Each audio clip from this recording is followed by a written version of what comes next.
Warahmatullahi wabarakatuh. Waalaikumsalam warahmatullahi wabarakatuh. Yang terhormat Kepala SD Negeri Pedalayu Surakarta, yang saya hormati Bapak Ibu Guru SD Pedalayu Surakarta. Terlebih dahulu mari kita panjatkan puji syukur kehadirat Allah Subhanahu wa taala yang telah melimpahkan rahmat-Nya sehingga pada kesempatan hari ini kita dapat berkumpul dalam keadaan yang sehat walafiat.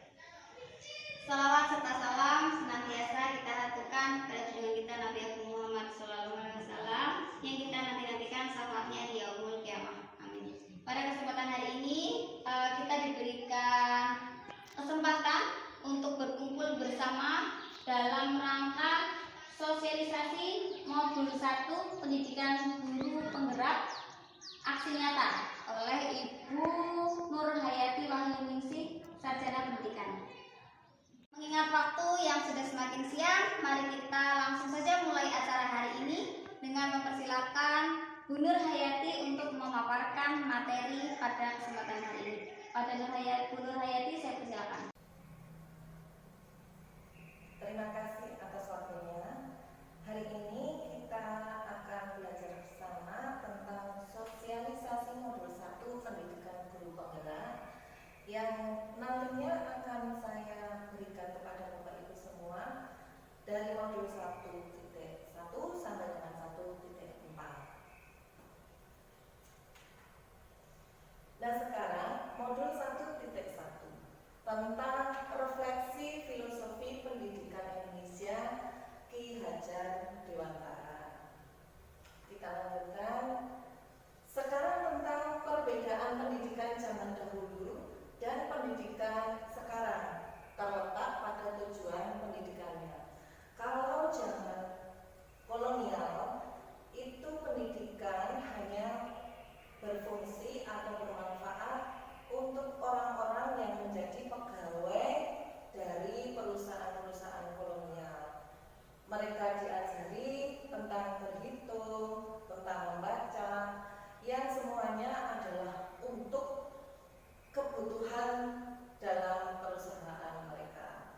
Kalau yang sekarang tujuan pendidikannya adalah tentang bagaimana kita memberikan yang terbaik kepada murid yang semuanya harus dibekali dengan keterampilan abad 21. Sekarang asas pendidikan Ki Hajar Dewantara adalah pendidikan dan pengajaran merupakan usaha persiapan dan persediaan untuk segala kepentingan hidup manusia, baik dalam hidup bermasyarakat maupun hidup berbudaya dalam arti yang seluas-luasnya.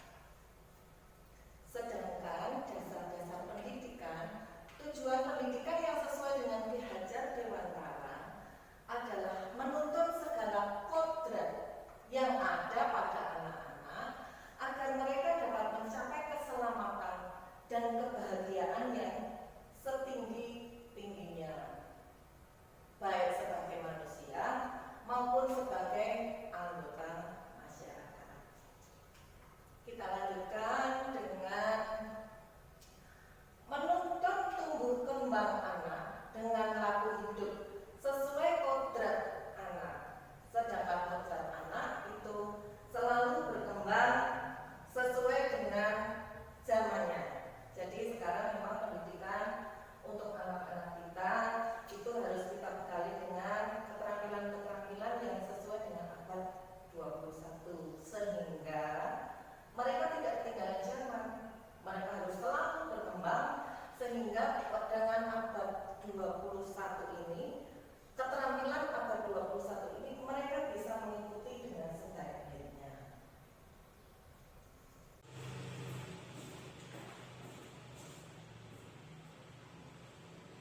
Bapak Ibu, kita lanjutkan kembali. Alur merdeka belajar. Jadi kita harus mulai dari diri.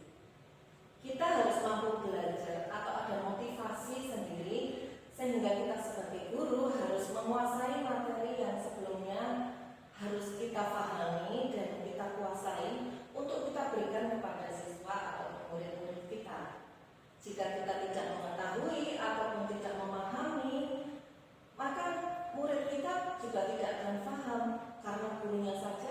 belum mau berubah dari dirinya sendiri.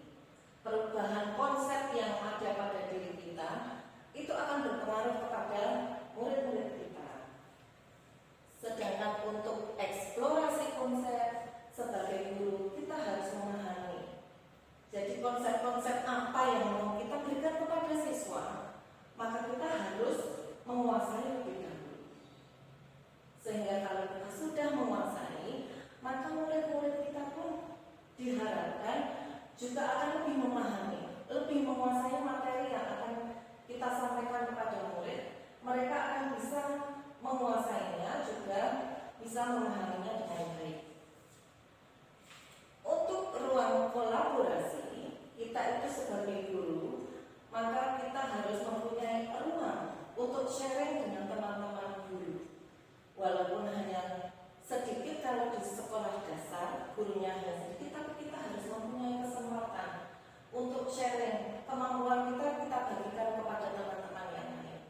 Jika ada teman yang sudah bisa, sudah mampu, maka kita akan mengadakan ruang diskusi ataupun ruang kolaborasi, sehingga kita bisa memberikan yang terbaik yang pernah kita ampu atau pernah kita kuasai.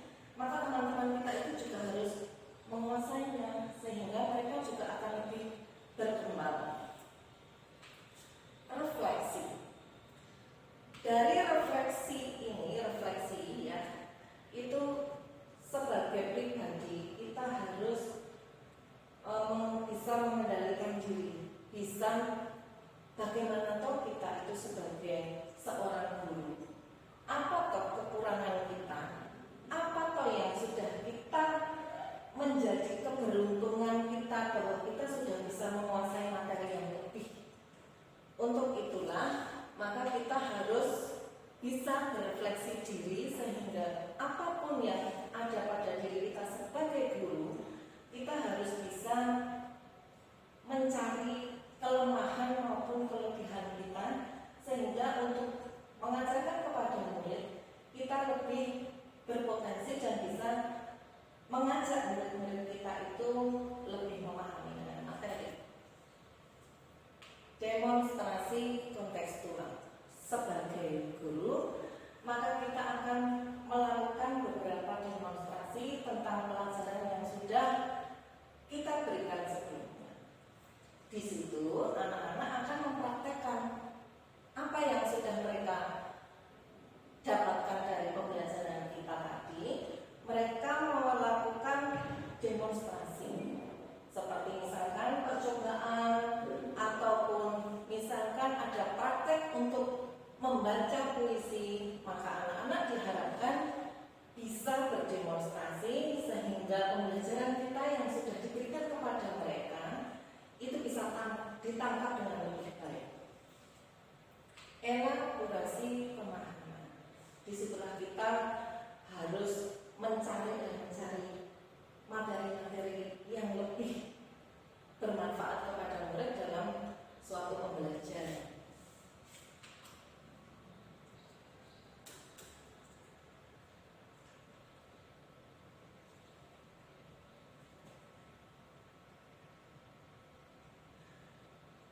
Kita lanjutkan ke koneksi antar materi. Kita mempelajari anak-anak atau membersamai anak-anak itu dengan materi tematik. Jadi kita bisa menghubungkan materi matematika, materi bahasa Indonesia, materi IPA, materi IPS, semuanya itu dalam satu tema. Disitulah ada koneksi antar materi, sehingga mereka bisa merajut semuanya dalam suatu tema dan bisa memahami semuanya. Aksi nyata. Disitulah jika kita itu sebagai guru mampu memberikan yang terbaik untuk siswa, dan siswanya itu bisa mempraktekkan ataupun menggunakan apa yang menerapkan apa yang pernah kita berikan kepada mereka, diterapkan di sekolah maupun di rumah. Itu pelajaran yang sudah bisa diaksi nyatakan oleh murid-murid kita.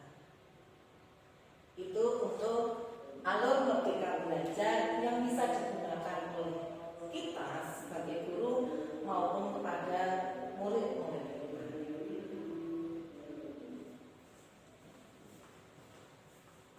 Kita masuk ke modul 1.2. Guru itu harus memiliki kesempatan untuk mengembangkan lingkungan di mana murid berproses menumbuhkan nilai-nilai dirinya tersebut. Jadi sebagai guru kita harus selalu mengambil kesempatan yang ada. Jika kita bisa memberikan yang terbaik, kenapa tidak? Gitu. Jadi murid-murid kita itu harus menerima yang terbaik sehingga mereka lebih mudah untuk memahami materi yang akan kita berikan. Jika demikian, guru akan merasa senang, bahagia melihat muridnya itu menjadi pintar. Mereka juga senang karena materinya itu bervariasi.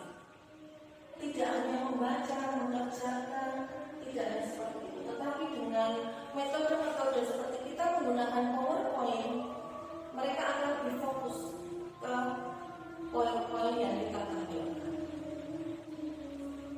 Lalu emosi guru harus terkontrol demi keberpihakan kepada murid. Disinilah kita sebagai guru itu harus bisa menahan apapun itu. Jika anak-anak itu mempunyai kesalahan, jangan sampai dijudge, jangan sampai dimarahi sehingga mereka tidak mau sekolah. Kita harus netral. Emosi kita harus terkontrol, karena kalau kita tidak bisa mengkontrol emosi kita, maka murid-murid kita yang akan menjadi tidak baik. Kita lanjutkan lagi. Kita akan mempelajari semuanya tentang otak manusia.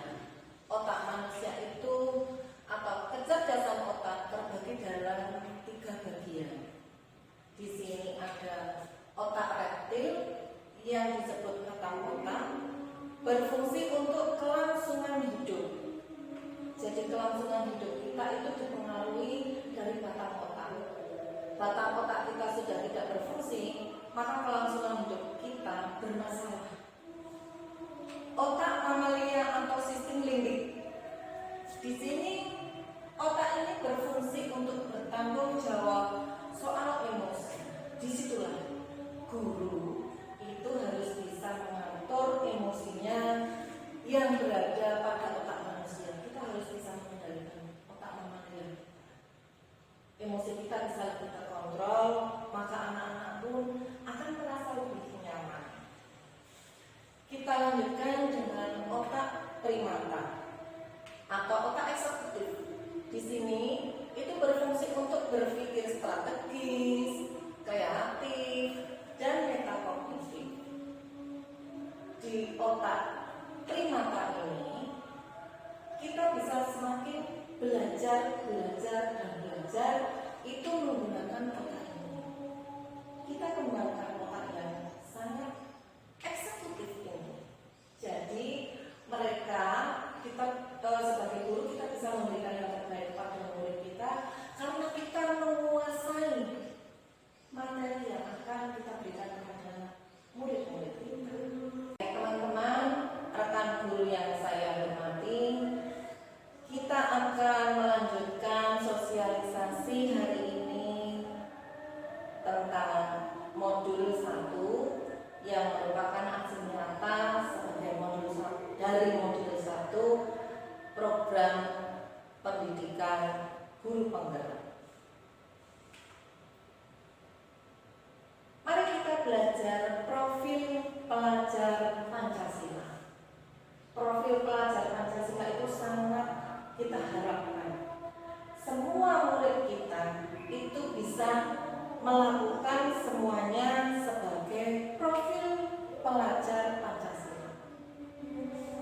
Yang pertama, dari profil pelajar Pancasila ini adalah pertama, beriman, bertakwa kepada Tuhan Yang Maha Esa dan berakhlak mulia. Jika murid kita itu sudah melaksanakan agamanya dengan baik dan berakhlak mulia, maka kesemuanya itu akan nyaman. Mereka akan berusaha melakukan yang terbaik bagi agamanya maupun bagi masyarakat di sekelilingnya. Jika di dalam kelas, maka murid-murid kita akan berakhlak mulia kepada teman-temannya. Mereka berbudaya yang positif dan mereka itu akan melaksanakan apa saja yang terbaik, yang sesuai dengan norma. Disitulah maka murid-murid kita akan menjadi murid dengan profil pelajar Pancasila. Yang kedua adalah mandiri. Dari kemandirian murid, maka tugas-tugas yang diberikan kepada mereka semua itu mereka bisa melaksanakannya dengan rasa tanggung jawab. Dia akan mandiri melaksanakan tugas-tugasnya dengan baik. Mereka akan melakukannya dengan ikhlas karena itu merupakan tugas yang diberikan dan harus dikerjakan mereka semua. Lanjut, yang ketiga adalah bernalar kritis. Mereka akan bisa menerapkan bernalar kritis itu bagaimana. Jika ada permasalahan begini, maka solusinya adalah begini. Dengan arahan dari guru yang sebelumnya, keteladanan yang kita berikan kepada murid-murid kita, sehingga bisa mereka itu mengembangkan nalarnya untuk melakukan yang terbaik. Kreatif. Pelajar itu harus kreatif. Mereka juga tidak boleh hanya monoton, hanya menyampaikan sesuatu sesuai dengan yang diberikan tanpa ada inovasi maupun pengembangan. Disitulah kita harus mengajak murid-murid kita itu menjadi pelajar yang kreatif. Mereka harus mengembangkan otak yang ada sehingga ide-ide mereka itu bisa muncul. Jika mereka tidak bisa kreatif, maka kita sebagai guru harus memberikan motivasi. Jangan hanya dibiarkan. Ya? Kita lanjut bergotong royong. Pelajar Pancasila itu wajib bergotong royong dalam kondisi apapun. Misalkan ada kerja bakti di lingkungan sekitarnya, mereka itu akan berandil, mempunyai andil. Mereka akan mengikuti kerja bakti dan bertemu dengan orang-orang yang ada di sekitarnya bersama dengan masyarakat. Maka dia akan melakukan pekerjaan secara bergotong royong dan tugas-tugasnya akan selesai dengan lebih cepat jika banyak orang yang melakukan pekerjaan atau bergotong royong.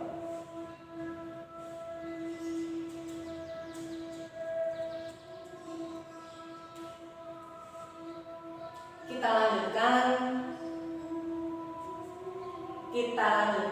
dengan profil yang terakhir, berkebinekaan global. Disitulah budaya-budaya yang ada itu akan dikembangkan ataupun diberikan pembelajarannya kepada guru, dipancing, diberikan stimulus, dan mereka bisa memberikan respon yang baik tentang kebinekaan global, tentang budaya yang bisa mereka serap dan bisa mereka laksanakan ataupun dikerjakan di dalam kelas sesuai dengan tugasnya. Kita lanjutkan pada peran guru penggerak. Peran guru penggerak bisa menjadi pemimpin pembelajaran. Sebagai pemimpin pembelajaran, maka berhubungan erat dengan pembelajaran. Bisa kurikulum, bisa asesmen, atau yang lain. Di situ kita sebagai guru itu harus mampu.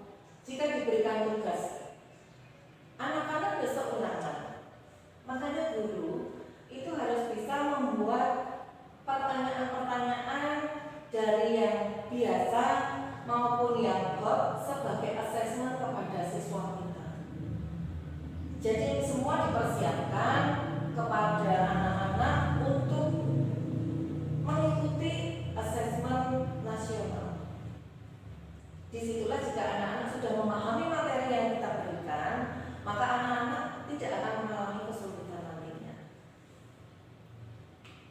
menggerakkan komunitas praktisi. Sebagai guru, kita harus membagikan praktik baik kepada rekan guru. Contohnya adalah jika Bapak Ibu itu mempunyai kemampuan IT yang lebih, maka kita membuat ruang diskusi, ruang kolaborasi untuk kita berikan kepada guru-guru yang lain tadi. Menjadi coach bagi guru lain. Di sini guru bisa menjadi mentor bagi guru lain. Jika Bapak Ibu menguasai sesuatu, kita berikan juga kepada teman-teman kita supaya semuanya berkembang. Kalau gurunya sudah berkembang, berinovasi, maka murid-murid kita akan lebih senang, menyenangkan dalam pembelajaran, dan tujuan pembelajaran bisa mereka terima dengan baik. Kita lanjutkan, mendorong kolaborasi antar guru. Seperti tadi yang sudah kita bicarakan sebelumnya, kita membuat ruang diskusi dengan rekan guru. Ruang diskusi itu berfungsi untuk sharing apapun itu, dari masalah dan mencari solusi, maupun dari pembelajaran yang kita anggap sulit, maka akan ada solusi dari teman-teman kita. Juga dengan masalah-masalah yang lain, itu bisa kita terapkan dari rekan guru mencari solusi yang terbaik. Kemudian mewujudkan kepemimpinan murid. Murid menjadi mandiri dengan motivasi intrinsiknya. Murid kita bersama dalam pembelajaran dan kita bangkitkan supaya mereka bisa mengembangkan dirinya. Dengan kemandirian yang ada nantinya, mereka akan lebih kuat atau lebih bisa mengembangkan diri dan dikerjakan oleh murid sendiri. Disitulah fungsinya kita mewujudkan kepemimpinan murid. Murid sudah dilatih, mereka sudah dilatih menjadi pemimpin juga ke depannya. Seperti kita semua menjadi pemimpin pembelajaran. Kita lanjutkan ke materi selanjutnya. Kita lanjutkan ke nilai-nilai guru penggerak. Yang pertama adalah mandiri. Kita sebagai guru harus bisa mandiri mengerjakan tugas-tugas kita sebagai seorang guru. Yang kedua adalah reflektif. Guru harus mampu mencari kelemahan-kelemahan dirinya maupun keuntungan ataupun kelebihan yang ada pada diri kita, yang kesemuanya akan berguna bagi pembelajaran untuk anak-anak. Kolaboratif. Sebagai guru harus berkolaborasi dengan rekan guru yang lain agar kita menemukan hal-hal baru yang bisa kita berikan kepada murid-murid kita. Yang terakhir, yang inovatif dulu. Yang inovatif dulu sebagai guru harus mampu mengembangkan diri dengan baik, dengan hal-hal yang baru yang bisa di-share dengan teman-teman melalui kolaboratif.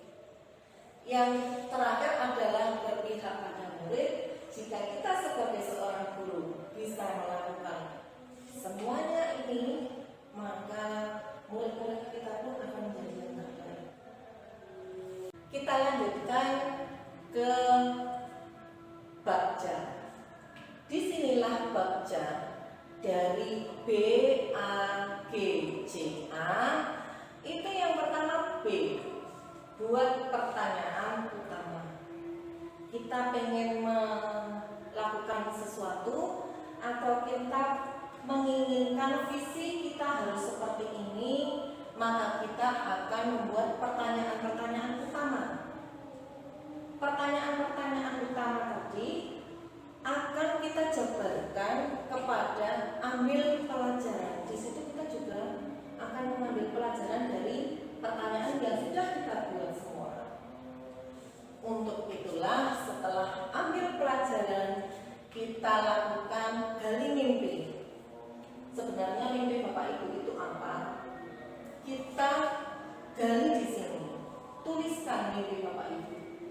yang sesuai dengan tujuan utamanya. Kita lanjutkan ke C, jabarkan rencana. Kita menginginkan visi kita terwujud dengan action-action yang nantinya akan kita lakukan dengan jabarkan rencana. Rencana pertama, saya menginginkan melakukan ini, yang kedua pengen melakukan ini, dan di situ dijabarkan di sini.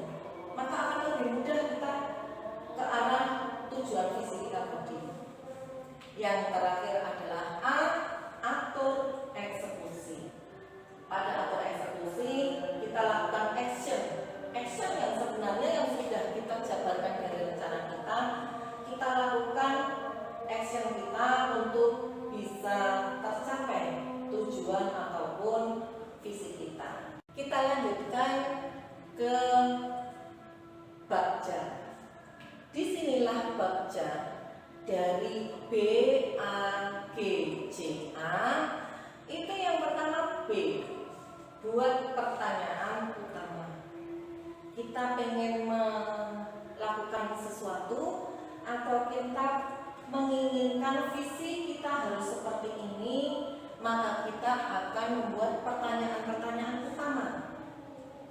Pertanyaan-pertanyaan utama tadi akan kita jabarkan kepada ambil pelajaran. Di situ kita juga akan mengambil pelajaran dari pertanyaan yang sudah kita buat semua.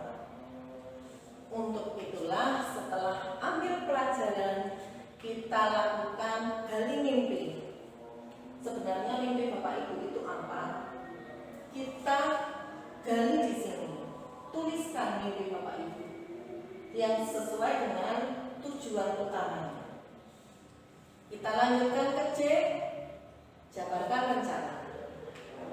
Kita menginginkan visi kita terwujud dengan action-action yang nantinya akan kita lakukan dengan jabarkan rencana.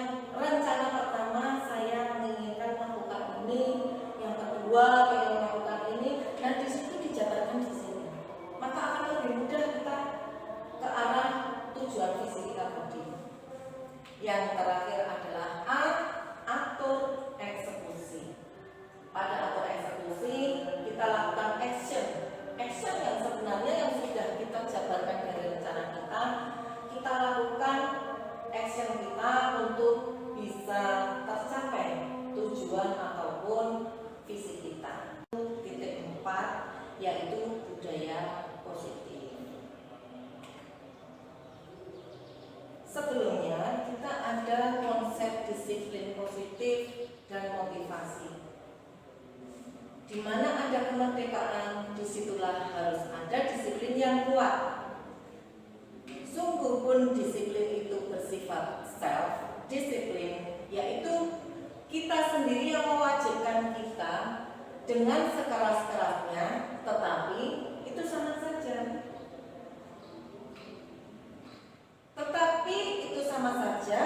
Maka akan terjadi sebab akibat. Disitulah sebab jikalau kita tidak cakap melakukan self-disiplin, wajiblah penguasa lain itu mendisiplinkan kita. Dan peraturan demikian itulah harus ada suasana yang merdeka. Ini adalah konsep dari Ki Hajar Dewantara. Kita lanjutkan. Merdeka menurut Ki Hajar Dewantara itu seperti apa? Akan saya bacakan.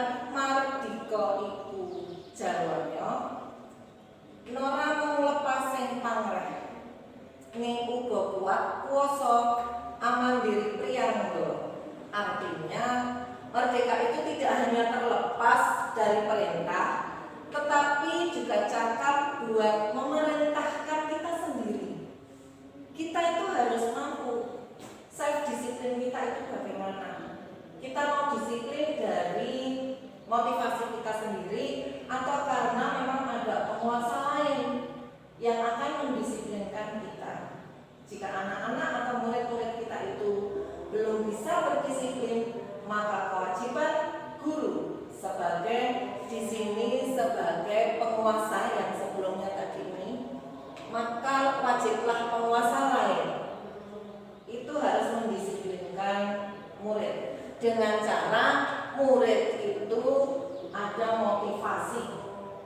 ada motivasi untuk dia berubah, lebih berdisiplin untuk kebaikan dia sendiri. Yang nanti disiplin itu juga akan mereka terima ataupun mereka wariskan kepada anak-anaknya kelak atau keturunannya kelak. Kita lanjutkan 3 motivasi perilaku manusia.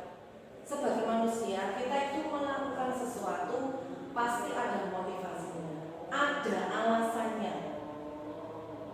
Tidak mungkin tidak ada alasan jika kita itu melakukan sesuatu. Misalkan sebagai murid pengen dia menjadi anak yang pintar, maka dia akan termotivasi untuk belajar lebih giat. Disitulah maka diperlukan motivasi perilaku manusia. Yang pertama itu motivasi pertama untuk menghindari ketidaknyamanan atau hukuman. Jadi kita akan membuat alasan-alasan supaya kita itu tidak dihukum jika kita itu melakukan sesuatu, entah itu baik atau itu buruk, maka kita akan mendapatkan atau melakukan alasannya. Jika di sini menghindari ketidaknyamanan atau hukuman berarti kita itu melakukan kesalahan. Kita akan termotivasi untuk melakukan alasan-alasan supaya kita terhindar dari hukuman. Paham ya Bapak Ibu?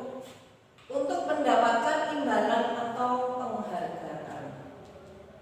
Jika kita menginginkan sesuatu, oh saya ingin menjadi juara 1, maka dia timbul semangatnya, timbul motivasinya untuk melakukan yang terbaik sehingga pembelajaran dia itu menjadi nomor 1, nilai-nilainya menjadi nomor 1. Semua itu menjadi motivasi dengan mendapatkan imbalan atau penghargaan. Wah, kamu pintar banget ya jadi juara 1. Nah dia pengen itu mendapatkan penghargaan, mendapatkan imbalan misalkan dari orang tuanya. Nanti jika kamu juara 1, mama atau papa akan membelikan tas baru. Itu imbalan. Mereka juga akan tergerak untuk termotivasi belajar lebih giat. Yang terakhir adalah untuk menjadi orang yang mereka inginkan dan menghargai diri kita sendiri dengan nilai-nilai yang mereka percaya. Motivasi yang terakhir itu kita menjadi orang yang diinginkan. Apa kok orang yang diinginkan orang lain? Contohnya adalah kita menjadi orang yang baik, kita menjadi orang yang tidak mencontek, kita menjadi orang yang tidak mencuri. Itu diinginkan oleh setiap manusia. Dan itu menjadi motivasi dia untuk melakukan yang terbaik, seperti yang diinginkan oleh orang-orang yang mestinya semuanya baik. Nah, sekarang kita lakukan atau dengan slide berikutnya. Keyakinan kelas. Mengapa harus keyakinan kelas? Mengapa tidak peraturan kelas saja? Bapak Ibu mengetahui apa perbedaan keyakinan dan peraturan? Di sini saya akan menjelaskan sedikit. Kalau keyakinan itu seperti Bapak Ibu melaksanakan agama kita sendiri. Agama kita masing-masing. Di situ ada larangan, ada anjuran yang semuanya diharapkan ditaati. Jika kita melakukan keyakinan yang ada pada diri kita, terutama dalam agama kita sebagai contohnya, maka keyakinan itu akan lebih kuat, lebih termotivasi, lebih memotivasi. Apapun yang kita lakukan itu akan sesuai dengan peraturannya, dengan keyakinannya. Apapun yang mereka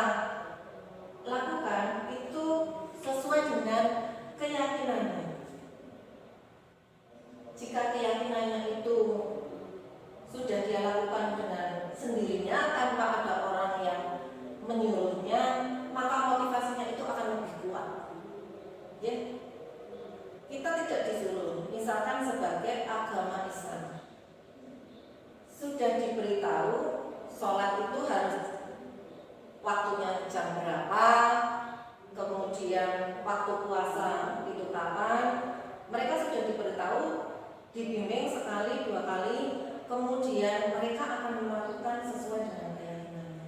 Begitu juga dengan keyakinan agama Kristen, Katolik, dan yang lain. Mereka akan beribadah sesuai dengan keyakinannya. Nah, disitulah motivasi dari keyakinan itu akan lebih kuat dari kita melakukan peraturan.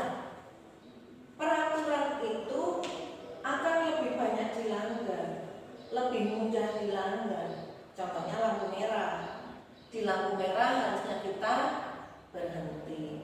Tetapi jika kita dalam kondisi kecepatan tinggi, mau ngerem juga nggak bisa, akhirnya dilanggar lampu merah.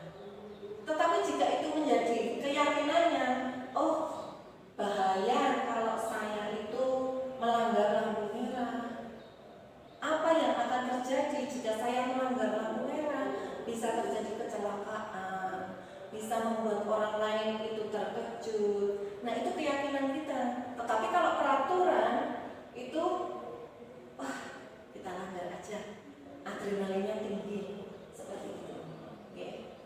Jadi kalau peraturan, murid itu ada aturan tata tertib yang harus ada di kelas kita. Ada tata tertib, harus menggunakan seragam sesuai dengan harinya.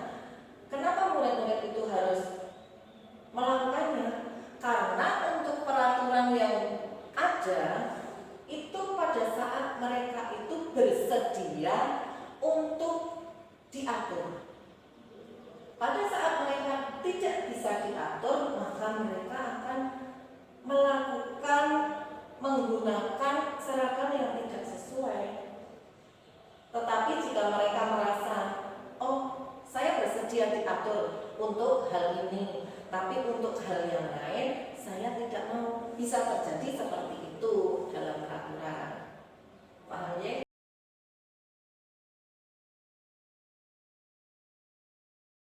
Kita masuk pada tahap segitiga restitusi. Tahap segitiga restitusi itu ada 3. Yang pertama adalah menstabilkan identitas, supaya identitasnya murid itu akan stabil. Misalkan kita menggunakan kalimat setiap orang pasti pernah melakukan kesalahan. Kamu bukan satu-satunya yang pernah melakukan kesalahan itu. Jadi mereka akan terasa lebih semangat. Ada apa ya? Saya salahnya yang mana ya? Dia sudah berusaha mencari dari dirinya. Kita lanjutkan validasi tindakan yang salah. Guru itu harus mampu membuat murid itu mengakui kesalahannya. Dan mengakui itu bukan karena kita berikan amarah ataupun dengan judge yang bagaimana dengan hukuman, tetapi dengan adakah cara yang lebih efektif untuk mendapatkan apa yang kamu butuhkan, seperti itu kalimatnya. Atau kamu tentu punya alasan mengapa melakukan itu. Contohnya, ada murid yang mencuri di kelas. Ternyata setelah kita tanya alasannya apa ya kok kamu melakukan itu, dia akan menjawab, saya pengen mempunyai uang seperti teman-teman. Nah, karena dia bukan orang kaya dan dia menginginkan bisa menjadi seperti teman-teman yang lain, maka dia akan mencuri karena keinginannya. Seperti itu kita tidak boleh, kamu itu mencuri, jangan, kasihan, ya. Jadi kita akan lebih halus dalam bertanya kepada siswa, memilih kata-kata yang lembut supaya akhirnya mereka itu tergerak. Jadi dia mengakui karena ada pertanyaan yang lembut, sehingga mereka memberikan jawaban jujurnya. Kemudian kita menanyakan keyakinan, apakah itu sudah benar?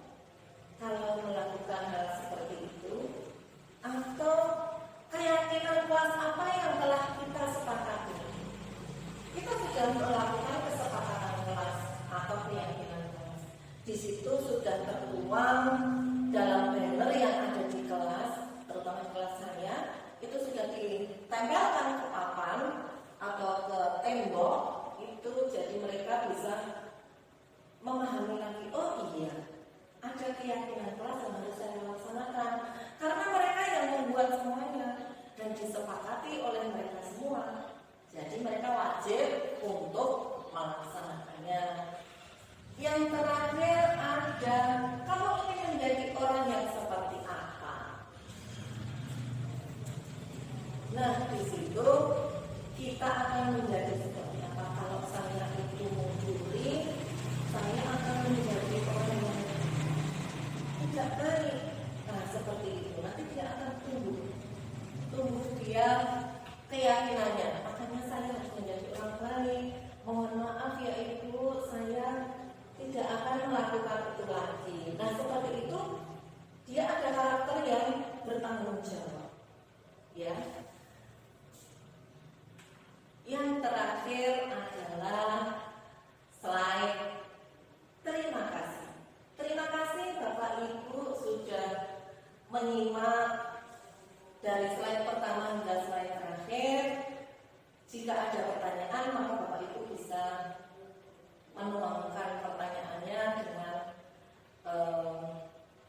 berbicara atau menanyakannya secara langsung. Jika masih belum paham dengan materi yang sudah saya berikan, silakan. Jika ada pertanyaan akan saya jawab semampu saya. Terima kasih. Berikutnya adalah sesi tanya jawab kepada ibu-ibu bagi yang ingin menanyakan mengenai materi yang telah disampaikan oleh Bu Nur. Saya persilahkan. Baik Bu Novi. Ya, terima kasih atas waktu yang telah diberikan kepada saya, dan terima kasih untuk sosialisasi yang telah diberikan kepada Bu Nur. Saya hanya ingin bertanya, kalau untuk aplikasi yang seperti ini kan menggunakan HP. Nah, pada kenyataannya untuk siswa saya HP itu dibawa oleh orang tua bila pagi hari sampai jam pembelajaran. Nah, itu bagaimana Bu untuk menyikapi atau bila terjadi masalah seperti itu? Terima kasih. Terima kasih atas pertanyaan dari Ibu Novi. Untuk masalah HP yang dibawa oleh orang tua sehingga kita tidak bisa menggunakan aplikasi secara utuh kepada semua anak didik kita, maka solusinya adalah kita bergantian dengan anak-anak. Jadi yang membawa HP sudah selesai, nanti kita pinjamkan kepada teman yang lain, tetapi sebelumnya kita harus mensterilkan dulu dengan mengusap dengan alkohol dulu, sehingga prokesnya tetap kita jaga. Gitu Mbak Novi. Terima kasih. Baik Bapak Ibu yang saya hormati, demikian sosialisasi modul 1 pendidikan guru penggerak aksi nyata oleh Bu Nur Hayati Wahyuningsih, Sarjana Pendidikan. Apabila dalam saya menyampaikan ada sepatah dua patah kata yang kurang berkenan, saya mohon maaf yang sebesar-besarnya, dan saya mengucapkan banyak terima kasih karena Bapak Ibu sudah hadir di tempat ini untuk menyukseskan acara ini. Wabillahi taufiq wal hidayah. Wassalamualaikum warahmatullahi wabarakatuh. Waalaikumsalam warahmatullahi wabarakatuh.